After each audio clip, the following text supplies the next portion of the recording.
Welcome to SR English Institute. This is R. Sharma. Today I am going to talk about narration. In this narration, I am going to tell you how to change other parts of speech while changing from direct to indirect speech. यानी आज मैं बताने वाला हूँ कि direct से indirect speech में बदलते समय अन्य पार्ट ऑफ स्पीच को कैसे बदला जाता है। तो ध्यान दें, if the verb of reporting a speech is given in past tense, then the given other part of a speech in reported speech is changed। यानी कि यदि रिपोर्टिंग स्पीच का verb पास्ट टेंस में दिया हो तो दिए गए अन्य पार्ट ऑफ स्पीच को रिपोर्टेड स्पीच में बदला जाता है। वेयर एज यानी वहीं the verb of reporting a speech is given in present or future tense, then the given other part of speech in reported speech is not changed। यानी कि यदि रिपोर्टिंग स्पीच का verb प्रेजेंट या future tense में दिया हो तो दिए गए अन्य पार्ट ऑफ स्पीच को रिपोर्टेड स्पीच में बदला नहीं जाता है। इसका क्या कंसेप्ट है ये ध्यान से देखिएगा, मैं चार्ट में क्लियर करा रहा हूँ। तो ध्यान दीजिए कि डायरेक्ट स्पीच में यदि ये रहेगा और इनडायरेक्ट स्पीच में यदि इसे ले जाना होगा तो हम कुछ इस तरह से बदलते हैं। तो ये कब बदलेंगे, जो मैंने बताया कि ये रिपोर्टिंग स्पीच है। ध्यान रखिए, ये रिपोर्टिंग स्पीच है और रिपोर्टिंग स्पीच का वर्ब सेड पास्ट टेंस में दिया हो तभी इसमें दिए गए वर्ड को जब यानी कि जो ये वर्ड्स जब ये रिपोर्टेड स्पीच में दिया हो जैसे टुडे और दिस को बदला जाएगा। यदि यह प्रेजेंट में दिया हो या फ्यूचर टेंस में दिया हो तो इन वर्ड्स को यानी दिस और टुडे जैसे वर्ड को नहीं बदला जाता है, क्योंकि इसका कंसेप्ट यह है। मान लीजिए कि आपके पास यदि कोई व्यक्ति मिलने के लिए आपके पिताजी से आया और उस वक्त पिताजी आपके घर पर नहीं रहते हैं तो वो व्यक्ति उस बात को आपसे कहकर चला जाएगा। तो उस वक्त यानी टुडे था, अब पिताजी जब आएंगे तब बताएंगे आप। यानी पिताजी को आना मान लीजिए कि 2 महीना 1 महीना या कुछ देर बाद हुआ, एक दिन बाद हुआ, तो वो वही टुडे यानी उस दिन टुडे बदल जाएगा उस दिन में यानी डैट डे में, क्योंकि वो बात बीत गया। अब वो बताया कि पिताजी उस दिन एक व्यक्ति आया था और उस समय आज की बात थी, अब वो उस दिन में बदल जाएगा, इस बदल जाएगा, उसमें, यहाँ बदल जाएगा, वहाँ में, क्योंकि प्लेस भी चेंज होगा और टाइम भी चेंज होगा। ये निश्चित नहीं है कि जो व्यक्ति वहाँ जहाँ से वो बता रहा था वहीं पर आप पिताजी को बताएं, प्लेस दूसरा भी चूज हो सकता है, यानी कि दूसरे जगह भी आप बता सकते हैं। तो ये कंसेप्ट है आपका डायरेक्ट टू इनडायरेक्ट में दिए गए अदर पार्ट्स ऑफ स्पीच को बदलने का। तो ध्यान रखिए कैसे बदला जाता है, इसका लिट्स से समझे हम लोग। तो इसका लिट्स यह है कि दिस हो तो डैट में बदल दीजिए, दीज हो तो दोज में बदल दीजिए, हियर हो तो देयर में बदल दीजिए, हेंस हो तो देंस में बदल दीजिए, दिस का होता है यह, डैट का वह, दीज का ये, दोज का वे, हियर का यहाँ, देयर का वहाँ, हेंस का यहाँ से भी यहाँ से, देंस यानी वहाँ से या वहाँ भी कह सकते हैं, यहाँ भी कह सकते हैं। हाउ का मतलब होता है नाउ मीन्स होता है अब, देन मीन्स होता है तब, दस मीन्स होता है इस प्रकार, सो मीन्स होता है उस प्रकार कह सकते हैं, या सो मीन्स इसलिए भी होता है लेकिन यहाँ उस प्रकार होगा।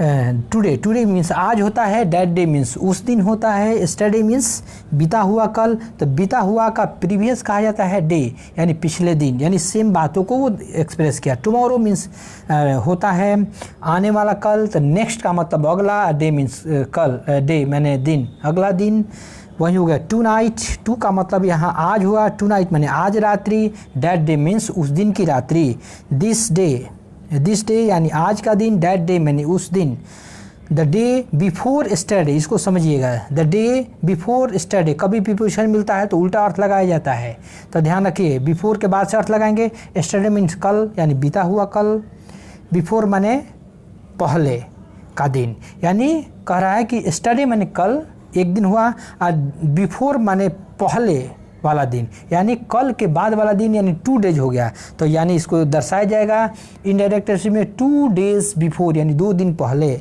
उसी तरह द डे आफ्टर टुमारो, यानी टुमारो का मतलब होता है आने वाला, यानी कल, और आफ्टर माने एक दिन बाद, यानी कि टुमारो मीन्स कल एक दिन हुआ, और आफ्टर माने फिर एक दिन बाद का डे, यानी कि कल तो हुआ ही आने वाला, और उसके बाद वाला दिन यहाँ भी 2 डेज हुआ, यानी आने वाले समय में। तो इन 2 डेज टाइम, यानी 2 दिनों का समय में। एगो का मतलब होता है पहले, तो पहले का होता है बिफोर। लास्ट डे, नाइट या वीक या मंथ या ईयर हो तो द प्रीवियस डे, नाइट या वीक में या मंथ में बदल देंगे। जैसे मान लीजिए कि लास्ट डे दिया हो तो द प्रीवियस डे में बदल देंगे, द लास्ट नाइट दिया हो द प्रीवियस नाइट में बदल देंगे। इस तरह से जो समय दिया हो उस तरह से बदल देंगे। Next day, next night, next week, next month, next year दिया हो तो the flowing day, night, week, month या ईयर में बदल देंगे। यानी नेक्स्ट डे दिया हो तो द फ्लोइंग डे में बदल देंगे, नेक्स्ट नाइट दिया हो तो द फ्लोइंग नाइट में बदल देंगे, नेक्स्ट वीक दिया हो तो द फ्लोइंग वीक में बदल देंगे, नेक्स्ट मंथ दिया हो तो द फ्लोइंग मंथ में बदल देंगे, नेक्स्ट ईयर दिया हो तो द फ्लोइंग ईयर में बदल देंगे। तो ये रहा आपका चार्ट, यानी वर्ड शोइंग नियरनेस, यानी वह वर्ड जो नज़दीकी का बोध कराता हो और वह वर्ड जो दूरी का बोध कराता हो। क्योंकि उस दिन वो व्यक्ति आया था, आपसे बात कर रहा था, तो उस समय आपका नज़दीक था, तो ये वर्ड का प्रयोग कर रहा था। अब वो आपसे दूर हो गया, तो अब वो कहाँ वो वर्ड को दर्शाने लगेंगे, वर्ड शोइंग डिस्टेंस में, यानी दूरी सूचक शब्द में। यानी वो व्यक्ति और बात उससे दूर हो गया है उस दिन से, इसलिए दूरी में बदलना ही उचित होगा, बीते हुए समय में दर्शा रहे हैं। तो हमने पहले ही बताया, अब एग्जाम्पल को हम लोग लें और स्पष्ट करें और भी, कि यदि रिपोर्टेड स्पीच का पास्ट टेंस में दिया हो तभी इसमें दिए गए अन्य पार्ट ऑफ स्पीच को बदला जाता है। वही नहीं, अन्य पार्ट ऑफ स्पीच को तो बदलेंगे ही, इसके साथ साथ यदि रिपोर्टिंग वर्ब पास्ट टेंस में दिया हो तभी इसका टेंस भी बदलता है और अदर पार्ट्स ऑफ स्पीच को भी बदला जाता है, यानी दोनों को बदला जाता है। ध्यान रखिए, जैसे गणेश, अब यहाँ पर मैंने नेक्स्ट वीडियो लेक्चर में इसको स्पष्ट करूँगा। कोई किसी वर्ब के बाद, यानी रिपोर्टिंग वर्ब के बाद यदि ऑब्जेक्ट नहीं दिया हो तो जो दिया होगा वर्ब उसी को उतार दिया जाता है, यानी लिख दिया जाता है, ज्यों कहते हैं। और यदि ऑब्जेक्ट दिया होता है तो इसको सेड को टोल में बदल जाता है, या सेज को टेल्स में बदल दिया जाता है, या से को टेल में बदल दिया जाता है। अदरवाइज यदि ऑब्जेक्ट नहीं दिया हो तो सेड को सेड में बदल दिया जाता है, सेज को सेजे में, और टेल्स को से को से में ही बदला जाता है।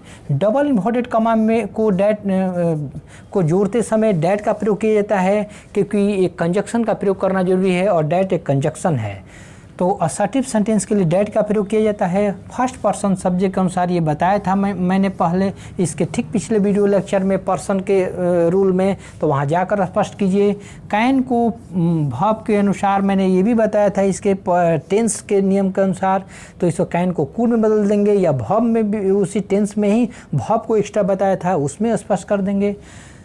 तो जाकर स्पष्ट कर लीजिएगा। डू को यानी कूड के बाद डू का ही प्रयोग, यानी V1 का ही प्रयोग किया जाता है। दिस को यहाँ बदलना है डैट में, क्योंकि ये पास्ट में दिया है रिपोर्टिंग वर्ब, इसलिए हमारा दिस डैट में बदल रहा है। यदि ये प्रेजेंट टेंस या फ्यूचर टेंस में रहता तो ये नहीं बदलता। ऐसा क्यों?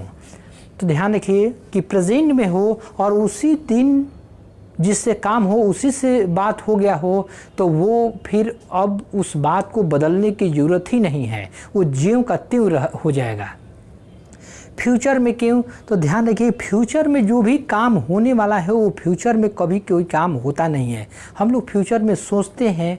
तो टेंस के कंसेप्ट में मैंने पहले ही बताया था कि कंसेप्ट के अनुसार टेंस मुख्यतः यानी वर्क के अनुसार टेंस मुख्यतः एक होता है प्रेजेंट टेंस। जैसे मान लीजिए कि इसी के अनुसार एक लेते हैं, तो हम लोग फ्यूचर में मान लीजिए कि हमको घर बनवाना हो तो क्या हम अभी सोच कर के बना लेंगे? तो इस वक्त हम सोच रहे हैं तो फ्यूचर है। जैसे बनाना शुरू होगा वो प्रेजेंट होगा, यानी प्रेजेंट में ही कोई कार्य को किया जाता है, पास्ट में और फ्यूचर में नहीं किया जाता है। तो ध्यान रखिए, तो इस वजह से मुख्यतः मान कर चलिए कि प्रेजेंट ही बनेगा, ये फ्यूचर भी रहेगा तो एक दिन प्रेजेंट ही बनेगा। तो इसलिए प्रेजेंट में है तो प्रेजेंट में यदि यानी कि प्रेजेंट में यदि अदर पार्ट ऑफ स्पीच यहाँ दिया, यानी कि यदि रिपोर्टिंग वर्ब प्रेजेंट या फ्यूचर टेंस में दिया होता है तो अदर पार्ट ऑफ स्पीच को बदला नहीं जाता है, क्योंकि प्रेजेंट का बाद प्रेजेंट में ही रह गया, वो दूरी सूचक शब्द में नहीं बदलेगा। He could do that work today का दैट डे, यहाँ चार्ट के अनुसार समझिए, टुडे का that day. Next, he said को इसमें भी ऑब्जेक्ट नहीं दिया है तो सेड में उतरेगा, डबल इन्वर्टेड कमा के बदले में डैट, क्योंकि नेक्स्ट जो इसमें सेंटेंस है वो असर्टिव सेंटेंस है। सेकंड पर्सन ऑब्जेक्ट के अनुसार ऑब्जेक्ट नहीं दिया हो तो यहाँ मान भी सकते हैं, एक ही सेड टू मी मान लीजिए तो यहाँ बदल सकते हैं, या डायरेक्ट भी आप उतार सकते हैं, यहाँ ऑब्जेक्ट मी मान भी सकते हैं। यदि मान कर चलेंगे तो फिर इसको बदलना होगा, यानी यहाँ लिखना पड़ेगा। यदि नहीं लिखेंगे तो आप ज्यों का त्यों भी लिख सकते हैं, या मान लीजिए कि यहाँ मी है तो फर्स्ट पर्सन सब्जेक्ट ऑब्जेक्ट के अनुसार ही सेड टू मी यहाँ मान रहे हैं तब, क्योंकि उसने कहा था, किससे कहा? मुझसे ही कहा होगा, इसलिए हम मान लीजिए तो आई, यानी मी के अनुसार आई होगा। यहाँ वॉज वर्ब में रहता है कोई सेंटेंस का वर्ब तो उसे हैड बीन में बदल दिया जाता है, टेंस के रूल्स में मैंने बताया था। तो हैड बीन में मैंने बदल दिया इसे, और उसके बाद इल का इल ही होगा। स्टडी का देखिए बताया था मैंने कि द प्रीवियस डे में बदलना है, study the previous day, the previous day बदल दीजिए, ये हो गया। नेक्स्ट, सी सेड, यहाँ देखिए ऑब्जेक्ट दिया है तो इसका मतलब ये टोल में बदलेगा मी, और डैट डबल इन्वर्टेड कमा के बदले में थर्ड पर्सन को बदला नहीं जाता है, पर्सन के नियमानुसार आप समझ सकते हैं जाकर के, यानी पर्सन में मैंने बताया है कंसेप्ट। विल को वुड में बदल दिया जाता है क्योंकि पास्ट टेंस में है। ये टेंस में मैंने ये रूल को स्पष्ट किया है, टेंस को जाकर देखें आप विजिट, और ध्यान रखें वुड कुड के बाद में भी1 का प्रयोग किया जाता है। टू द ताजमहल, ताजमहल एक नाम है इसलिए बड़ा से होगा महल। नेक्स्ट, ही, इसमें भी ऑब्जेक्ट है तो इसमें भी टोल्ड मी, डबल इन्वर्टेड कमा के बदले में डैट, फर्स्ट पर्सन सब्जेक्ट के अनुसार तो सब्जेक्ट हमारा इसमें ही है तो ही यहाँ उतरेगा। और सा दिया है तो ध्यान देखिए सा भी1 भी2 है, तो कोई पास्ट इंडेफिनिट टेंस में सेंटेंस दिया होता है तो टेंस के नियमानुसार पास्ट परफेक्ट टेंस में बदल दिया जाता है। तो यहाँ हैड सा seen, I had seen, your second person your है तो योर सेकेंड पर्सन ऑब्जेक्ट के अनुसार ये पोसेसिव केस में है तो ये भी पोसेसिव केस में बदलेगा। मैंने इसको भी पर्सन के कंसेप्ट में बताया था। यदि स्पष्ट नहीं हो पर्सन का नियम तो आप पर्सन वाले वीडियो लेक्चर में जाकर देखें। सेकेंड पर्सन ऑब्जेक्ट के अनुसार तो पोसेसिव केस में है, तो मी का पोसेसिव केस होता है माई। सन को उतार देंगे, 2 मंथ तो 2 मंथ भी उतर जाएगा। एगो दिया हो तो देखिए एगो को बिफोर में चेंज करना है तो बहुत आसान है, इसे केवल ज़रूरत है आपको समझने की। तो ध्यान रखिए कि यदि किसी प्रकार की यदि दिक्कत हो तो आप पिछले वीडियो लेक्चर से भी हिंट करें, उसको भी समझें, या यदि आपको इसी को यदि एक बार देखने के बाद नहीं समझ में आ रहा है तो इसी वीडियो को आप बार बार देखें। पहले तो क्लास में जो बच्चे क्लास करते थे तो उसमें एक बार बताने के बाद में दूसरा बार तो फिर उसे दूसरा तीसरा बार नहीं देख सकते, क्योंकि एक ही बात को बार बार नहीं बताया जा सकता था, उसे केवल हिंट दे दिया जाता था दूसरा बार। लेकिन अब क्या है कि अब तो ऑनलाइन में आप तो 2 बार 3 बार वीडियो को देख करके बार बार कंसेप्ट को क्लियर कर सकते हैं। तो thank you for watching this video. यदि आप लोग को वीडियो पसंद आया हो तो इसे लाइक, सब्सक्राइब तथा शेयर करना न भूलें।